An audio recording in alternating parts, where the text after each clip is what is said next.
some ayats on the board. As you can see with your booklets, the page is actually empty. Page number 10 is actually empty.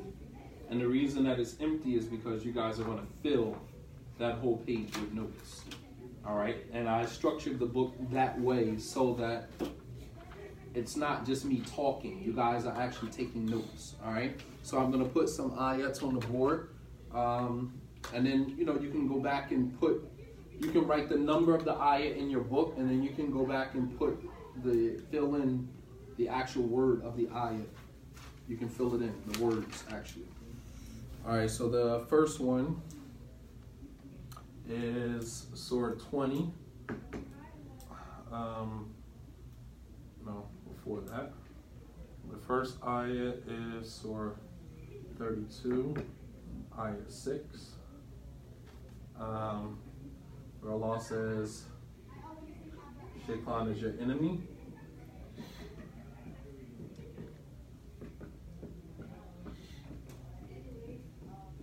All right.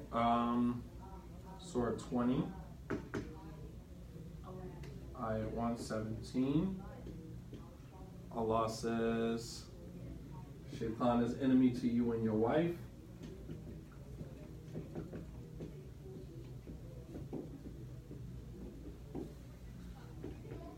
To you and your wife. The third ayat is 7:27. Allah says, don't let Shaitan get you kicked out. Don't let Shaitan do to you what he did to your parents.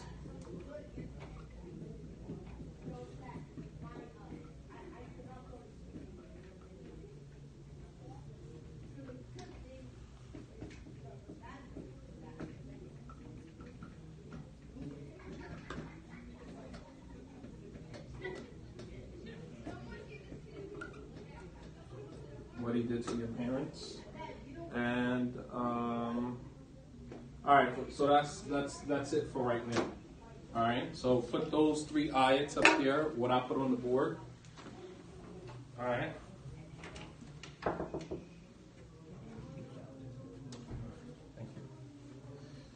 All right, so those 3 ayats are the main focus today, inshallah.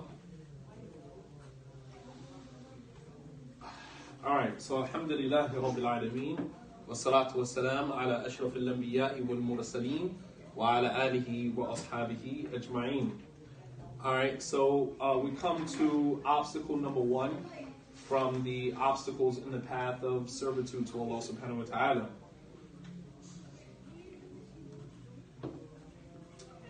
Alright, and of course, the first obstacle that keeps us from achieving our goal of serving Allah subhanahu wa ta'ala, the first obstacle is none other than Shaitan, our eternal enemy. What does it mean, eternal enemy? What does that mean? Enemy forever. He is your enemy forever. Shaitan will never let up. He will never stop. And it is important for you to understand who your enemy is. I'm going to begin my class with a quote. All right? From Sun Tzu, where he said, if you know the enemy and you know yourself, you need not fear the result of 100 battles. If you know your enemy and you know yourself, you need not fear the result of 100 battles. What does that mean?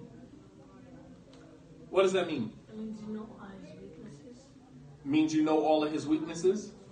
Okay. He said, if you know yourself and you know your enemy, you need not fear the result of 100 battles. What does that mean? You need not fear a result of 100 battles. What does that mean? What is going to be the result of 100 battles if you know yourself and you know your enemy? You're going to win every time. Because you know yourself, you understand your weaknesses, you understand your strengths, and you understand your enemy's weaknesses, and you understand your enemy's strength. He said, if you know yourself and you know your enemy, you need not fear the result of 100 battles. You follow me? Because the end result is always going to be that you come out on top. Because you are aware of your weaknesses and you are aware of your strengths. All right? Some of us are not aware of our strengths. We only know what our weaknesses is. We only know what our weaknesses are. We are around people who constantly pinpoint our weaknesses. This is why it's dangerous to be around someone who only focuses on the things that you struggle with. Right? And this could be between husband and wife. This could be between friends. You ever been around a friend and the only thing they always point out is your weaknesses? They're always pointing out to you what your weaknesses are. And so therefore you begin to become psychologically programmed to believe that all you are is made up of weaknesses.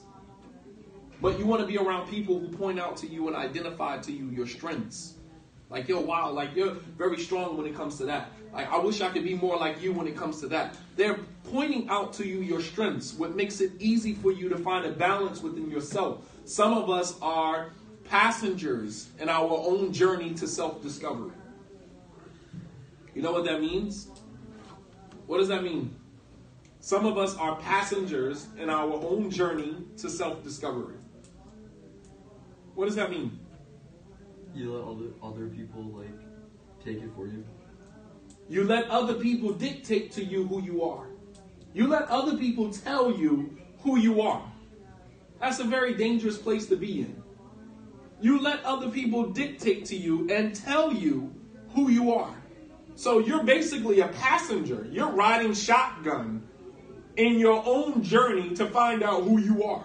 Because you're constantly letting the world, letting other people tell you who you are, instead of you discovering and finding out who you are. So Sun Tzu, he said that if you know your enemy and you know yourself, you need not fear the result of 100 battles. You're going to win every time. He said, but if you know yourself, but you do not know your enemy, for every victory gained, you will also suffer defeat. What does that mean? You know yourself, but you don't know your enemy. So every time you win, you're actually going to suffer a loss as well. Because the next battle you might not know what his plan is. So if you know yourself, but you don't know your enemy, for every battle that you win, you're going to also suffer a loss. And if you don't know your enemy and you don't know yourself, then you need not worry about anything, because you will lose every time.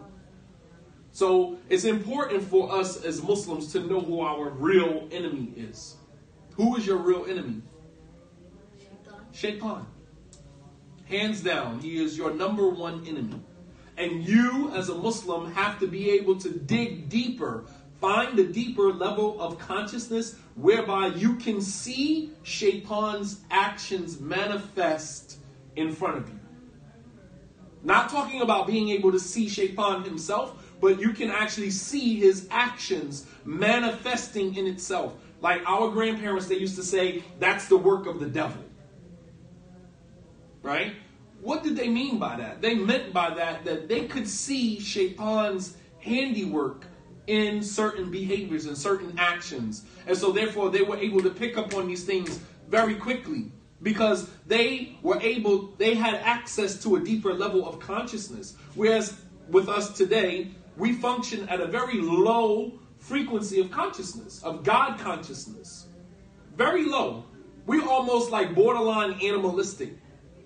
We're almost borderline animalistic. We function off of pure impulse and reaction. We're reactionary. We wait for something to happen and then we respond. Or we're very impulsive. I want this and I go after it without even thinking about the consequences, without thinking about the end result, without thinking about the weighing the harm and the benefit, the pros and the cons. We just go after it. And then we deal with the consequences later. Reactionary. We deal with the consequences later on. That is not the way that Allah subhanahu wa ta'ala intended us to be. Allah intended us to be thinking, rational, commonsensical human beings. That's who we are. Okay, so the first ayat Allah subhanahu wa ta'ala says in Surah 32, ayat 6, in Surah Al-Fatiha, Allah subhanahu wa ta'ala says, Inna shaytana aduun, Inna shaytana lakum aduun fattakhiduhu aduun. Innama yad'u hizbahu liyakunu min ashab as-sa'ir. Allah says that indeed shaitan is to you an enemy. فَاتَّخِذُوهُ عَدُوًا. So take him as an enemy. Take him as an enemy. When a person shows you who they are, believe them.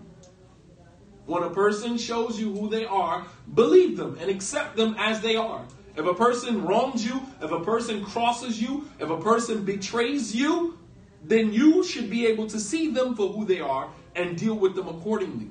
Don't make excuses for the person. They blatantly crossed you, blatantly disregarded you, blatantly betrayed you, and then we find ourselves making excuses for people. No, when a person shows you who they really are, believe them. They're telling you the truth. Allah subhanahu wa ta'ala said, Inna shaytana lakum aduun, fattakhiduhu aduun. Shaitan is to you an enemy, so take him as an enemy. Meaning, treat him like you would treat any other enemy. Right? And you think about us as human beings, when somebody is, any of you got enemies? People that you don't like? People that you kind of, okay, how do you treat an enemy? How would you treat an enemy? Disrespect. Huh? Disrespect. You would disrespect your enemy? Nah. I mean, what benefit is that going to give you to disrespect your enemy? What's the main thing that you would do to somebody who you don't like and you consider them an enemy to you? Avoid them. You avoid them, stay away from them. What else would you do? If someone was an enemy to you, don't talk to them. You would also avoid being vulnerable in front of them, showing them your weakness. Why? What happens if you show your enemy your weakness? They take advantage of it. They're going to take advantage of you. Why would you have somebody that you dislike, that you know they don't like you, right? You know they don't like you. Would you go to someone who you know doesn't like you and ask them to borrow money? You know they don't like you. Even if you had nobody else to borrow the money from, you know this person doesn't like you. Would you go to them and ask them to borrow money? No. Why? Why? Because they don't like you. But why else? What happens if you go to them and ask them to borrow money? What happens to you? What are they going to do to you? Humiliate you. They're going to humiliate you. They're going to take advantage of you. They're going to humiliate you because they found an opportunity to humiliate you. So you would not make yourself vulnerable to someone who is an enemy. But why does Allah tell us that Shaitan is our eternal enemy, yet we always find ourselves vulnerable to him? We make ourselves vulnerable to Shaitan. How? I want you to think about this. How do we make ourselves as human beings vulnerable to Shaitan? What does it mean to be vulnerable? What does that mean? To be weak. To appear weak in front of the person. To appear needy, that you need that person at that moment. Why would you not be vulnerable in front of your enemy? You wouldn't go to them and ask them to borrow money, right? If you were having problems with your wife, right? You were having marital problems. And I know it's kind of far-fetched for you guys, teenagers. But let's just say, for the sake of argument, that you were married and you were having problems with your wife. And then you knew that there's a guy that doesn't like you. You know this guy doesn't like you. Would you go to him and tell him about the problems you're having with your wife so you can get his help? Nah, because he might actually give you the wrong advice to separate you from your wife. You're not going to make yourself vulnerable in front of the person that is your enemy. But why do we make ourselves vulnerable to Shaitan? All the time. How do we make ourselves vulnerable to Shaitan? How do we make ourselves appear weak to Shaitan? How? Because we constantly show that we are needy. That what Allah subhanahu wa ta'ala has given us is not enough. We want more. When you show contentment for what God has given you, right? Let's just say you're not wealthy, but you're well-to-do. You're not hurting for anything. You're okay. And if someone comes to you and says, hey, listen, I know a way where you can make a quick $2,000. I know a way that you can make a quick $2,000. Now, mind you, you don't really need the $2,000. However, that pitch to you is to expose your vulnerability.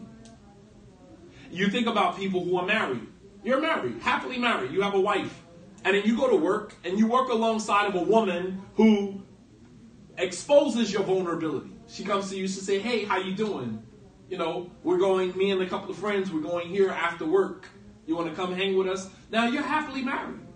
You don't need for anything. But yet, you fall victim to that because you expose your weakness, because you show that you are not content with what you have. When you show contentment, Shaitan finds it very difficult to find an angle to get in there because everything that Shaitan is offering you, you don't need. You understand? This is why it's important to always be content. The Prophet ﷺ used to make dua, Allahumma qanni'ni bima razaqtani. Oh Allah, make me content with what you have blessed me with. Make me content. Make me suffice me with what you have given me. Make it enough for me so I don't need anything else. Because when Shaitan sees that you don't need anything else, he doesn't have any wiggle room. He can't really approach you with anything because he realizes that what he's offering you don't need. How did Shaitan get Adam? Right?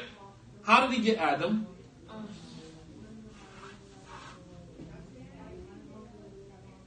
Allah subhanahu wa ta'ala told Adam, eat, you and your wife, eat from whatever we have provided you with in Jannah. Right? That's what Allah told Adam. Eat, you and your wife, from whatever you want in Jannah. Except this particular tree. Don't eat from that tree. Shaitan saw that tree as a vulnerability. Because man wants what he cannot have. You understand? The human being desires what he can't have. And Shaitan knew that that was a vulnerability. If Allah subhanahu wa ta'ala had told Adam, eat everything in Jannah, enjoy everything in Jannah, perhaps Adam would not have even wanted to eat from that tree. What drew Adam's attention to that tree was what? It was Shaitan. No. Curiosity. Allah told him that he could not eat from that tree. Man desires what he cannot have. So that is a vulnerability. Lack of contentment. We want what we can't have. And Shaitan knows that. That has been his blueprint from day one. We want what we can't have. All right, so you go to work every day. You're a happily married man. You go to work every day, and you know that you don't really want this woman. Shaitan knows that you can't have that woman. So what does he do? He begins to undress this woman. Not literally, figuratively. He begins to expose a beauty about her that is not real. All right? He begins to, as Allah says in the Quran, يُزَيِّنَ لَهُمُ الشَّيْطَانُ أَعْمَالَهُم. The Shaitan begins to beautify for them their deeds. So now he begins to unmask her in a way where she begins to look other than what she really is, exposing more and more of your vulnerability, that desire to have what you cannot have. You understand? Very dangerous. So Allah subhanahu wa ta'ala says, indeed, Shaitan is your enemy. Take him as an enemy. So treat Shaitan just like you would treat an enemy in your life. And most of us have enemies. Most of us have people that we know don't like us, and we don't like them. And you would never become weak in front of them. You would never expose your vulnerability in front of them. So treat Shaitan the same exact way. Don't show Shaitan how weak you are by exposing your lack of contentment, your discontent with what Allah subhanahu wa ta'ala has given you. You follow me? So then Allah ends the ayah. He said, إِنَّمَا يَدْعُوا حِزْبَهُ لِيَكُونُوا مِنْ أَصْحَابِ السَّعِيرِ. Shaitan only calls his party, those that follow him, to be amongst the people of the hellfire. The second ayah, 20, ayah 117. Shaitan is your enemy of you. Shaitan is an enemy to you and to your wife. Allah subhanahu wa ta'ala says, فَقُلْنَا يَا آدَمُ إن هذا عدو لك ولزوجك فلا يخرجنكما من الجنة فتشقى. Allah says in Surah number 20, ayat 117, Surah Al-Taha, Allah subhanahu wa ta'ala said, "O Adam." Allah is talking to Adam, but in essence, he's talking to the children of Adam as well. He said, "O Adam, indeed this one, inna hada, this one," meaning shaitan, "aduwwun laka wa li zawjik." He is an enemy to you and to your wife. All right, because it was only Adam and his wife during that time. And in the real world, it really is only you and your wife and your children. Huh? Before dinosaurs, son. Yes.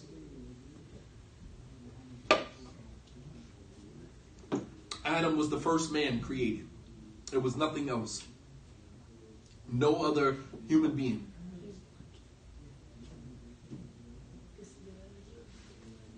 Perhaps there were animals on the earth during that time, whether they were dinosaurs or not, wallahu a'lam.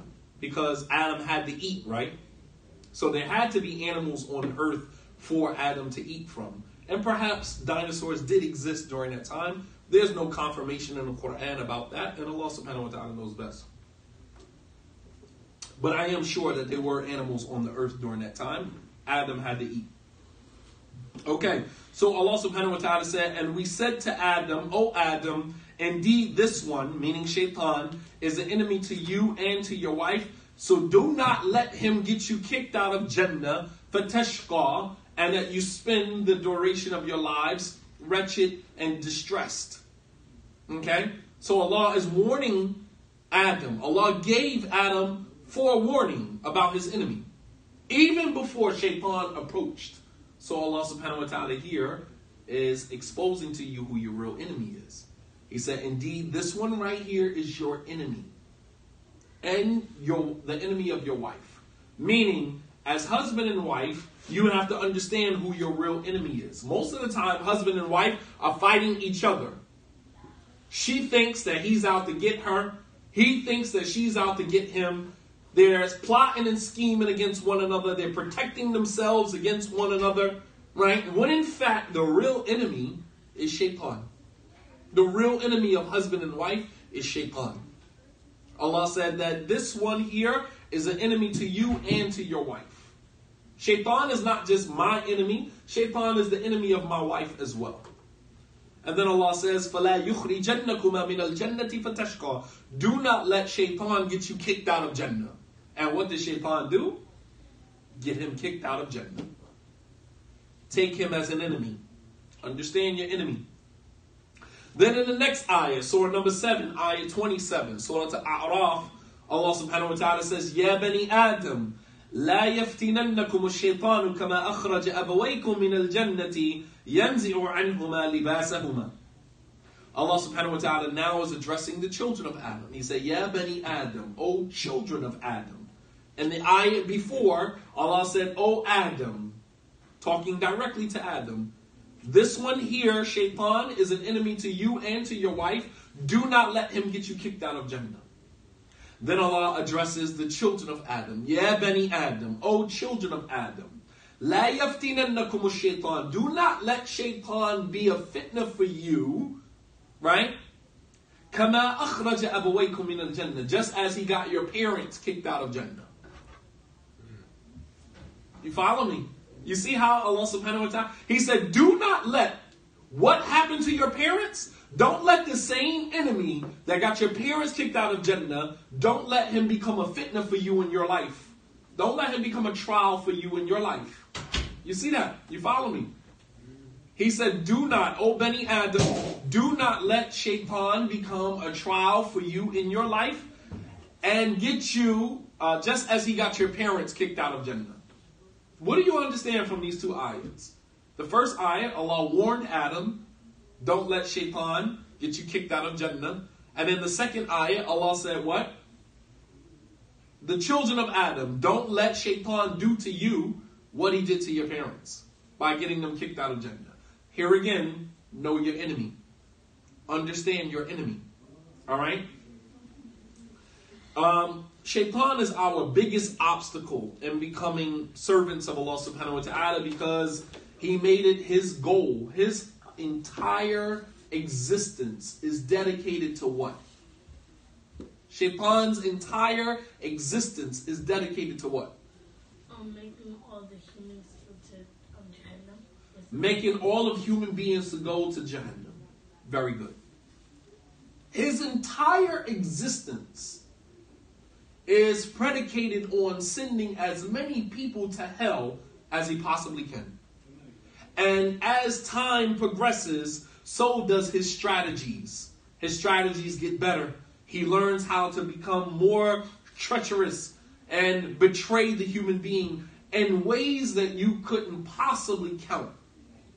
In ways that you couldn't possibly imagine.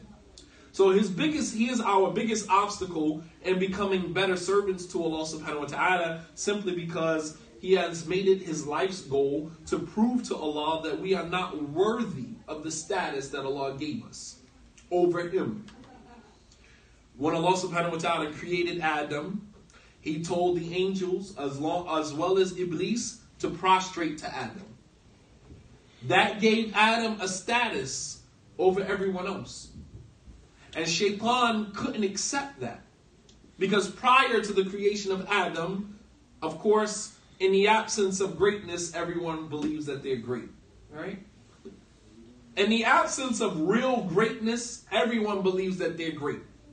When you believe that you're the best football player or the best basketball player, right? When you believe you are the best, right? There's a level of arrogance that come along with that. When someone else comes and joins the team and he's really good, you thought you were good, but he's really good. It now starts to make you insecure. You understand what I'm saying? And anybody who has that competitive edge, you know what I'm talking about. Everyone thinks that they're great until real greatness comes along. And that was Shaitan. That in the absence of Adam, he really believed, because he worshipped Allah along with the angels, he was created from smokeless fire, he really thought that he was the end-all be-all. He had a privilege, he had a status that none of the other jinn had. But when Allah subhanahu wa ta'ala commanded him to prostrate to Adam, he realized he wasn't as great as he thought he was. You understand? So, people like to believe that they're great until true greatness comes along. And that's very dangerous, because that means that you are so full of yourself. And you should always leave room that there's someone that is better than you. Allah subhanahu wa ta'ala says in the Quran, وَفَوْقَ كُلِّ ذِي عِلْمٍ عَلِيمٍ. Above everyone that has knowledge is one that is more knowledgeable. There's always someone more knowledgeable than you. And this is what happens a lot of times to students of knowledge. They exist in this space where they're educating and teaching people, at least they think they are anyway, right? And they become, in their own minds, they become a sheikh, an imam, the end-all be-all. And then here come along another individual who begins to now steal their shine, begins to now rise to a particular place, and they can't handle that, because in the absence of greatness, everyone believes that they're great. Until someone else comes along and proves that you're really not that. And instead of humbling yourself and saying, mashallah, Allah exposed someone who is actually more knowledgeable than me, and let me humble myself. No, we can't do that. So what we do, we discredit the individual. We say he's not this, or he's not that, or he's not this, or he's not that. We want to discredit you, because by discrediting you, I get to save face. I get to maintain my validation, right? Because if I humble myself, then that may possibly mean that the person may outshine me. And then that means that I'm no longer valid. All right? And this is the danger of living in other people's praises. You live in people's praises, so you die in their criticisms. You can't handle the fact that a person criticizes you, so you die in their criticism because you live in their praises. Stop living in the praises of other people. You follow me? So Shaitan is our biggest obstacle, simply because he made it his life's goal. His entire existence is predicated on leading as many people to hell as he possibly can. In Surah number 17, Surah to Isra, ayah 62, you can write this down. Allah subhanahu wa ta'ala says that Shaitan says, this is Shaitan talking to Allah. This is a conversation between Shaitan and Allah subhanahu wa ta'ala. Whenever you find these type of conversations between God and one of his creatures, this is a very interesting conversation. This is a conversation between our enemy and our Creator. Think of it like that. You understand? This is a conversation between our enemy and our Creator. Shaitan said, قال أرأيتك هذا الذي كرمت علي لئن أخرتني إلى يوم القيامة لأحتنكن ذريته إلا قليلا. Shaitan says to Allah, don't you see this creature whom you have favored over me? You have honored this creature over me, meaning Adam. Don't you see this creature that you have honored and favored over me? That if you give me respite, if you let me live until the day of judgment, I will destroy his descendants. Illa qalila, except a few of them. This is a promise he made to Allah subhanahu wa ta'ala. A promise. Our eternal enemy promised our Creator that if you let me live until Yawm al-Qiyamah, don't destroy me now. I promise you, if you let me live until the day of judgment, I will destroy his descendants, meaning Adam's progeny. Except a few of them. Only a few will be able to resist me. You follow me? So that shows us that even Shaitan left a little bit of room to understand that he can't get everybody.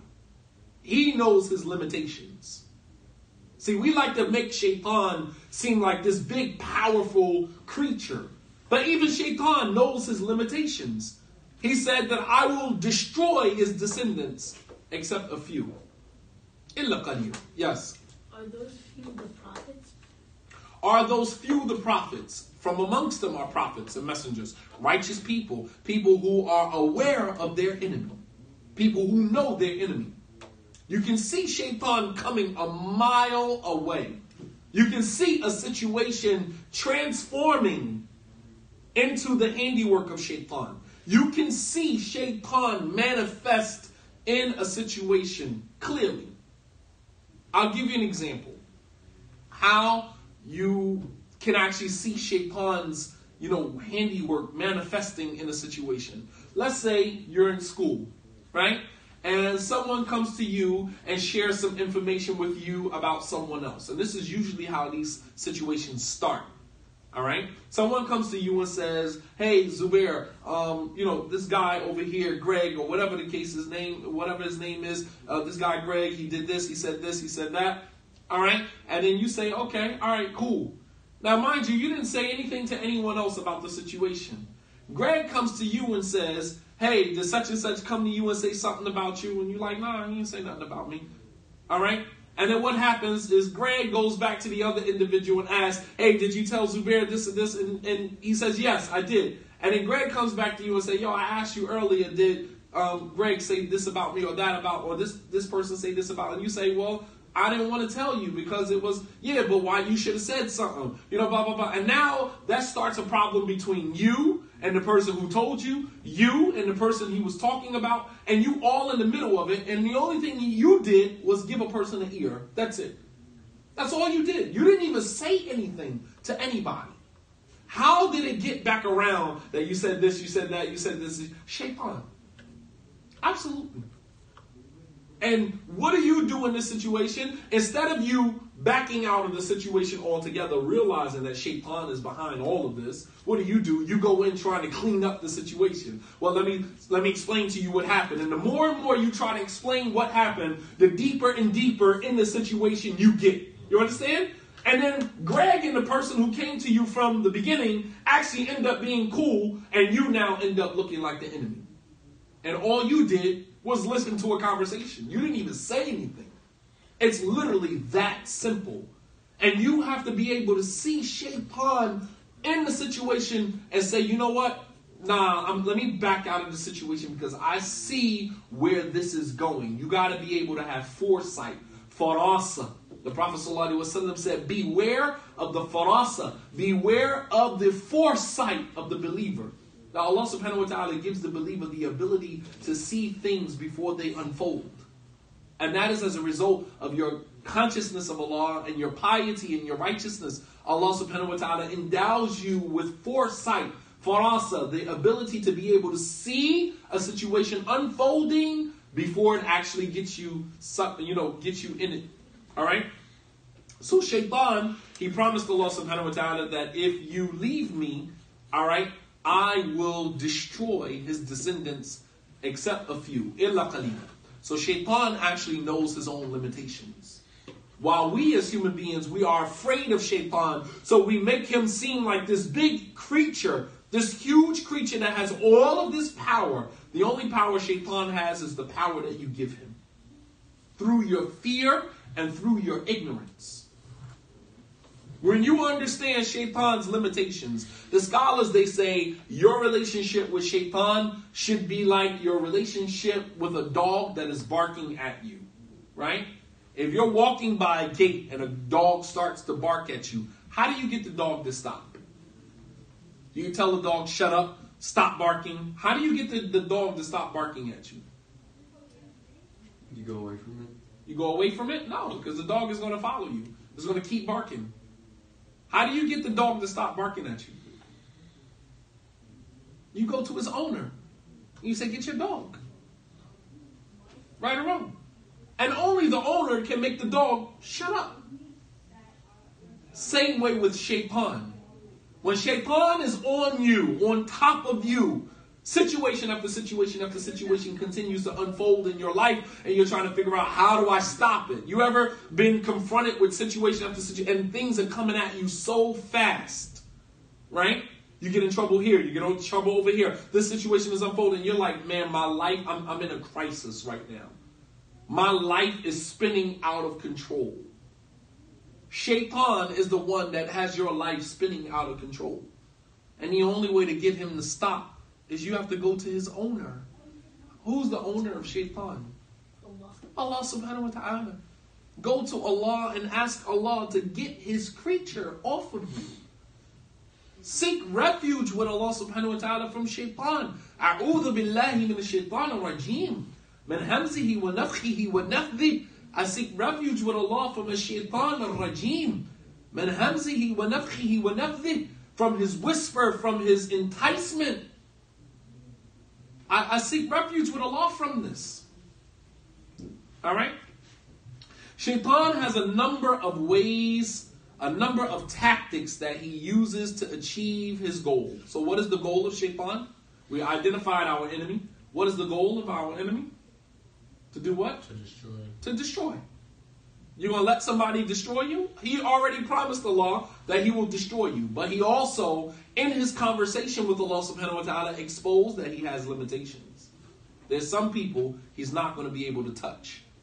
Some people he's not going to be able to influence. Some people he's not going to be able to have that level of influence over. He said that I will destroy Adam's descendants, illa qalila, except a few.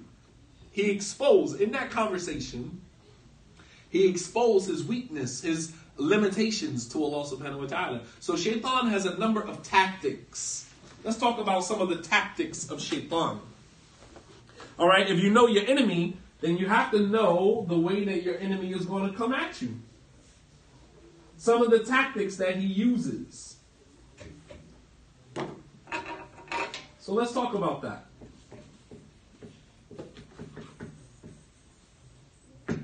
Some of the tactics of Shaitan. Number one of his greatest ways of attacking the human being is making evil fair seeming. What does that mean? What does that mean? Shaitan makes evil fair seeming. What does that mean?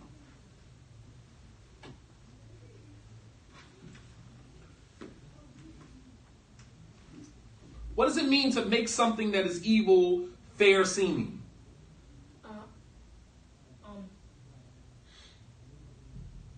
You mean like make something bad seem fair? Make something bad seem fair? Fair seeming meaning it's not that bad. He takes things that are evil and he makes it seem like it's not that bad. Understand?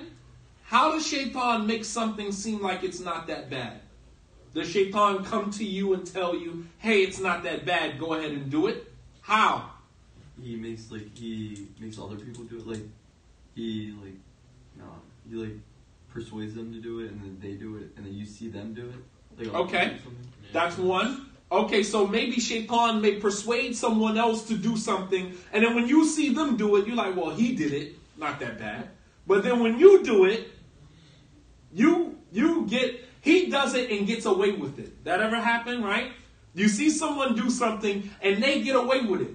And then when you see them doing it, then you say to yourself, well, if he did it, I can do it. And then you turn around and do it, but you get caught. Because the one who did it the first time was probably not the person who you thought it was. You see, shaitan has a way of taking on human form. So when you see another human being doing something and they get away with it, it might not have been the person that you thought it was. It might have been shaitan himself. You understand? Jinn, they move very fast. They can take on human form. Allah subhanahu wa ta'ala has given them certain abilities that he has not given us as human beings. So what looks like the person getting away with something is actually shaitan who set the entire situation up to get away with it, for you to do it, only to get caught. You understand? So we're like, damn, how did I get caught? Because shaitan set the whole situation up to begin with. That was him who got away with it. Or he allowed someone, he whispered to someone and that person did it, and he set the situation up where they got away with it, only to get you to do the same thing and get caught out there. You understand? Very important. As young men, you go to high school, you're involved with, you're surrounded by girls. So you have a friend of yours who go and say, yeah, I slept with this girl, and the condom broke, or she didn't get pregnant. And then you turn around and you do it, and the girl that you slept with got pregnant. And you're like, dang. Or he did it, and he didn't catch a disease. You do it, and now you got herpes for the rest of your life. You understand? It's like, dang, man, how did he do all these different people sleeping with these girls, and I do it one time, and I get caught out there? Yeah, absolutely. And you got to live with that for the rest of your life. So shaitan makes evil fair seeming, make it seem like it's not that bad. Or he whispers to you and tells you to go ahead and do it. It's not that bad. We start to rationalize. We play around with the whispers of shaitan. We begin to rationalize. We see a situation and we say, well, what we start to do is look at the consequences. We say, well, if I actually get caught for doing that, only this is going to happen to me. And then you go ahead and you do it. Because you believe that it's not that bad. It's not that bad of a situation. All right? Allah subhanahu wa ta'ala says in the Quran, أَفَمَنْ زُيِّنَ لَهُ سُوءُ عَمَلِهِ فَرَآهُ حَسَنًا. Can he whose deeds have been made fair seeming to him, and he sees it to be a good thing? All right? He sees it to be a good thing. And another ayat, Allah subhanahu wa ta'ala says, Shaitan begins to beautify for them their deeds. You begin to do something, right? You see a person involved in something, and you're saying to yourself, I wonder why he can't stop. Why can't the person just stop? The reason why they can't stop is because they don't see the deed to be bad. Right? And this is why innovation, right, bid'ah, is very dangerous. To innovate, to do something, add something new to the religion is very dangerous. And Abdullah bin Abbas, he actually said that the person who innovates, who adds something new to the religion, this person will never be forgiven. And what that means is that he will never be forgiven, meaning he will never stop doing the act of innovation because he never thinks it to be bad. This is why people get involved in things that are haram and they can't stop. Not necessarily because they're addicted to it, because they don't see anything wrong with it. You actually stop doing something that is wrong when you see and you feel that the thing that you're doing is wrong. You understand? People sell drugs, right? People sell drugs because they don't actually see anything wrong with it. When you have a conscience and you see what drugs do to people, you see what it does to people's families, you see what it does to people's mothers, you see what it does to people's fathers, you see what it does to children who are born addicted to drugs. When you understand that, there's no way that you can do that. You can't sell drugs. I don't care how broke you are. I don't care how much money you are in need of. You can't bring yourself to do it because you have a level of consciousness that will not allow you to do that. No money in the world can force you to do that.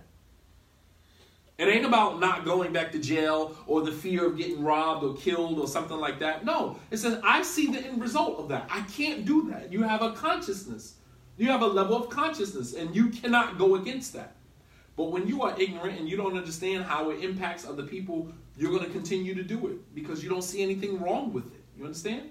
People stop doing things that are wrong when they arrive at a level of consciousness where they can see, how their actions affect other people. But when your deeds are made fair seeming, you're never going to stop because you don't see anything wrong with it. Number 2, from the ways, the tactics that Shaitan uses, number 2 is to whisper to your heart. In Islam, the heart is seen as the most important part of the body besides the soul. The heart and the soul in Islam have a very high station because it is through the heart and the soul that we are able to attain and achieve our goal of serving Allah subhanahu wa ta'ala and avoiding our enemy. Through the heart and the soul. But if your heart is weak, it becomes vulnerable for the whispers of shaitan. Alright? Allah subhanahu wa ta'ala says in the Quran that shaitan will say on the day of judgment, وَقَالَ الشَّيْطَانِ لَمَّا قُضِيَ الْأَمْرُ إِنَّ اللَّهَ وَعَدَكُمْ وَعْدَ الْحَقِّ وَوَعَدْتُكُمْ فَأَخْلَفْتُكُمْ وَمَا كَانَ لِي عَلَيْكُمْ مِنْ سُلْطَانٍ إِلَّا أَنْ دَعَوْتُكُمْ فَاسْتَجَبْتُمْ لِي. Shaitan will say on the day of judgment, Allah will give him an opportunity to speak his piece. And Shaitan will say on the day of judgment that indeed Allah promised you a promise of truth. I too promised you, but I failed you in my promise. And I had no authority over you except to whisper to you, to call you, and you answered. You responded. Alright? So Shaitan whispers to your heart. Alright? He entices you to do things that are haram. And if you have a weak heart, right? What do I mean when I say weak heart? You have a weak heart. You're not going to be able to resist the whispers of shaitan. What do I mean when I say a weak heart? Low self-esteem. Low self-esteem? Nah. It's like you don't have much of a conscience, so you don't know like what bad you're doing. It's like, go ahead. Stuff like that. Yeah, you just, like shaitan, he's able to get you to do things easily. Shaitan is able to get you to do things easily because your heart is weak, meaning you lack consciousness of Allah subhanahu wa ta'ala. You lack consciousness, meaning you are not aware of your relationship with Allah, with God, while you are in the earth doing what you're doing. And what wears and tears on your consciousness of Allah? What wears and tears on your God consciousness? What begins to wear on your ability to be conscious of Allah? Sin. The more you sin, the more you disobey Allah subhanahu wa ta'ala, the weaker and weaker your heart becomes. The more vulnerable you become. The less conscious of Allah you become, because the only way that you can commit sin is when you numb yourself to the ill effects of the sin. People who rob, steal, kill, you think these people do these things with a conscience? You think that after they rob somebody, after they kill somebody, they go home and they say, damn, I shouldn't have did that. Oh, I feel so bad for doing that. No. They love it. Because they have numbed themselves. They believe that, by numbing themselves, they are able to continue doing what they do. Right? This is why people who have a conscience can't be police officers. You can't possibly work in a profession where you are constantly brutalizing people and beating on people and taking advantage. And that's not all police officers, but for those who do it. All right, the police officers that put the cuffs on the 11-year-old kid. Right? The police officer just a couple of weeks ago who stuck a gun in an 11-year-old kid's face. Right? How do you go home and live with yourself after you do that? You take your gun, right, and you stick your gun in the face of an 11-year-old kid. And then you go home and drink a beer and kick your foot up and watch the game with your, with your homies. And it's like and tomorrow it's the same thing. There's no way that you can do that with a conscience. You have to lose all consciousness. Likewise, Muslims who engage in certain sins. You have a boyfriend. How can you go to Jumu'ah? How can you show up at the masjid on Jumu'ah with your girlfriend? Except that you have lost a sense of consciousness of Allah subhanahu wa ta'ala. Because when you first have a consciousness of Allah and you commit a sin, you feel bad about it. It eats away up at you. You're like the Prophet ﷺ said that the example of the believer and the hypocrite when they commit a sin is that when a believer commits a sin, he feels like a ton of bricks about to fall on him, like a boulder about to drop on his head. That's a consciousness. You feel bad. You feel remorse. You can't live with yourself, right? Think about like the first real sin you ever committed as a Muslim. You feel horrible on the inside. You can't live with yourself. And the more and more you do it, the easier it becomes to do it. Because you are wearing away. You are numbing yourself with each and every sin. You are numbing yourself to your consciousness of God. And you open your heart to the whispers of shaitan. This is why shaitan is able to whisper to some people and immediately they respond. Because they don't have, when you're conscious of Allah subhanahu wa ta'ala, that's like your immune system. It's able to fight off the whispers of shaitan. The more shaitan whispers, the more your heart fights against those whispers.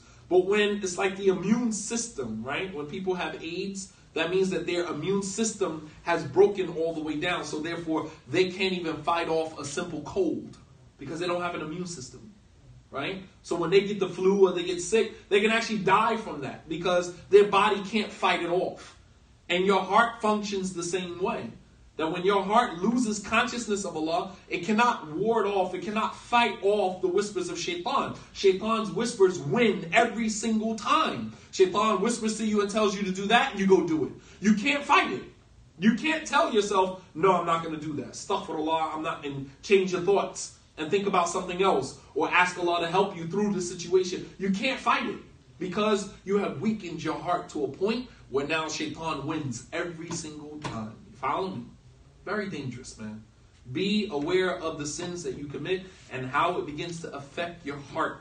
The Prophet ﷺ said that when you sin, there's a black stain placed on your heart.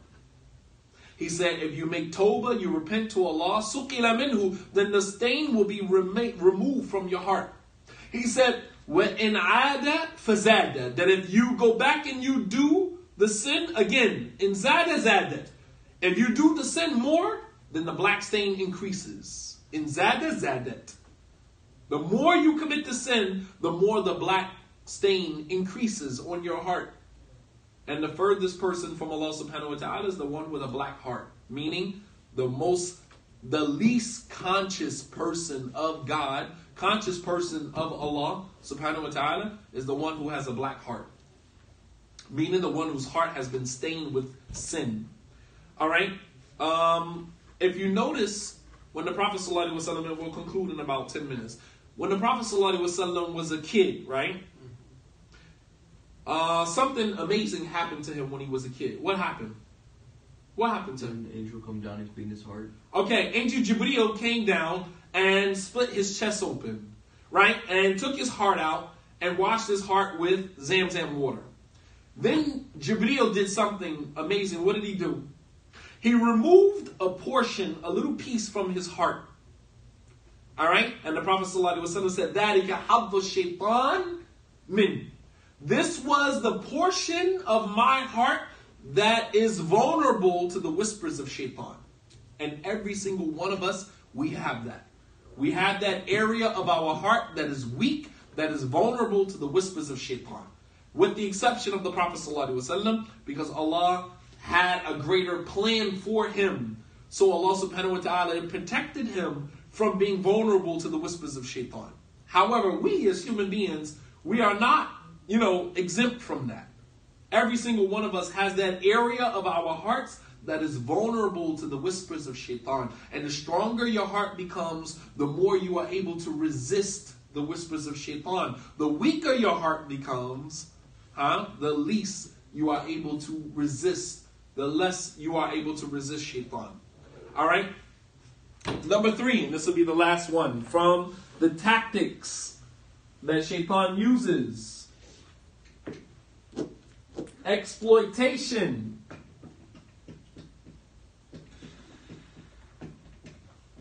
Exploitation of our weakness.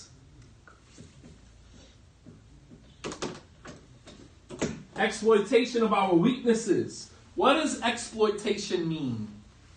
What does that mean, to exploit someone or something? Take advantage of. To take advantage of you. That's what exploit means. To take advantage of you. Shaitan exploits our weaknesses. What does that mean? Shaitan exploits our weaknesses. He takes advantage of our weaknesses. Meaning what? Meaning, How can shaitan take advantage of your weaknesses? What's the first step to taking advantage of your weaknesses? The first step in one of your weaknesses Is to know what your weaknesses are.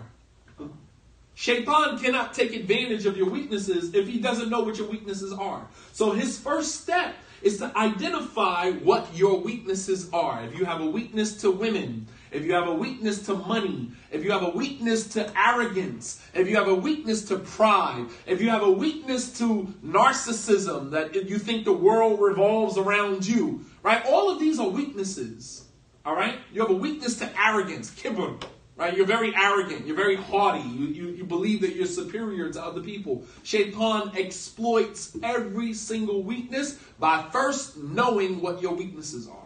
So that's why it's important for you to know what your weaknesses are. So when you see yourself being pulled in a certain direction, you can redirect yourself, right? You can correct yourself and redirect yourself because you know what your weaknesses are.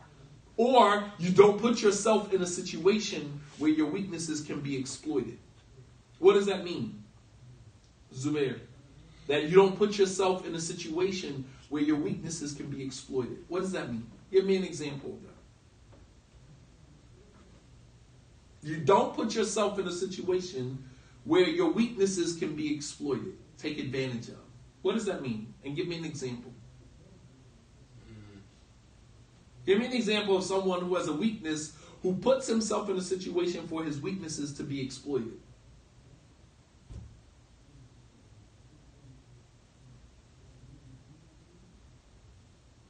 Let's say a person has a thirst for money and power and status. Right? That seems to be very common with your generation. Everybody wants to be on YouTube. Everybody wants to be on Instagram. Everybody wants to be on the gram, right? This is thirst for being famous and popular, right? Yeah. maybe like Shaitan gives you a way to like you can get to the top, but only by taking down or like doing harm to somebody else in the process. Okay, so Shaitan knows that you want to be at the top. Allah subhanahu wa ta'ala says in the Quran, that Shaitan watches you from a place where he can see you, but you can't see him. So Shaitan knows what your weaknesses are. إِنَّهُ يَرَاكُمْ هُوَ وَقَبِيلُهُ مِنْ حَيْثُ لَا تَرَوْنَهُمْ. Allah says that indeed Shaitan watches you from a place where he can see you, but you can't see him. Always watching you, always looking for an entry point, always looking for the opportunity to exploit one of your weaknesses. So this is why when you are ignorant of self, when you don't know who you are, you will lose every single battle. Because Shaitan is watching you. He knows what your weaknesses are. Wallahi, I kid you not. Shaitan knows what your weaknesses are. He knows that you love power. He knows that you love status. So what he's going to do is he's going to constantly put you in situations where you're fighting to be in a position of status. So you're going to always step on someone's neck. You're always going to cross someone. You're always going to betray someone because you don't care how you get to the top. The only thing that matters is that you are at the top, and he knows that. So along your journey, along your ascension to the top, You are going to cross a lot of people. You are going to sell your soul to have it. And Shaitan knows it. He knows you thirst for being on top and that you'll do anything to have it. And along your journey, along your ascension to the top, you're going to get there, but you're going to make a mess of your life and the lives of other people around you in order to get there. Absolutely. Absolutely. Simply because Shaitan knows your weaknesses. So he exploits you. He uses you and your pursuit of being at the top to destroy the lives of everyone around you. And he uses you to do it. Absolutely. He uses you to do it. Shaitan can use you and exploit your weaknesses and cause much more damage than he could on his own. Because he knows that you're thirsty and he knows that you'll do anything to have it. So he uses you. And he's going to make sure you get to the top. But in the process of getting to the top, you are going to destroy so many lives, so many people in your journey to the top that Shaitan doesn't even have to do anything. All you got to do is keep creating that path for you, right? Putting the next step there. So every time you step, there's a step there. And there's another step. And there's another step. And he keeps you going one step after another. And along the journey, you are destroying yourself and you are destroying everyone around you. And he uses you. He exploits your weakness. All right, so taking advantage of our weaknesses. It's not a coincidence that every time that we find ourselves vulnerable, we find ourselves weak, a door opens. What do I mean by that? It's not a coincidence that every time you find yourself in a vulnerable situation, you find yourself hurt, depressed, weak, right? At these moments of weakness, you find that a door opens up out of nowhere. That's not a coincidence. What do I mean by that? That you're available for Shaitan to attack. You're available for Shaitan to attack you. Very good. But it's not a coincidence that every time you feel weak, every time you feel vulnerable, a door out of nowhere just opens up. So, for example, you just got out of a relationship, right? You broke up with, you and your wife are separated. Or for a person who is not married or a person who's not Muslim, you broke up with your boyfriend, you broke up with your girlfriend. And out of nowhere, you get a message on Facebook from an old friend that you haven't heard from or seen in so long. You think that's a coincidence? It's not a coincidence. That's Shaitan knocking. Or, I'll give you a different one. Let's say you just got married. You just got married, and out of nowhere, old friend from college emails you on Facebook or pokes you, all right, and you're like, damn, where this person was like 2 months ago before I was engaged to my spouse. Now I'm married, and all of these people start popping up into my life. That's not a coincidence. That's not a coincidence. Or you get a job. You just started working, good job. And then another job that you applied for a couple of months earlier emails you and says, hey, the position opened. Right? That's not a coincidence. I do both. So what do? Okay, you open that Pandora's box. You say, okay, well, the position opened. Well, I just started a new job. But how much you guys paying? Right? And the moment you open that door, you open that email, you email the person back, you say, how much is the position paying?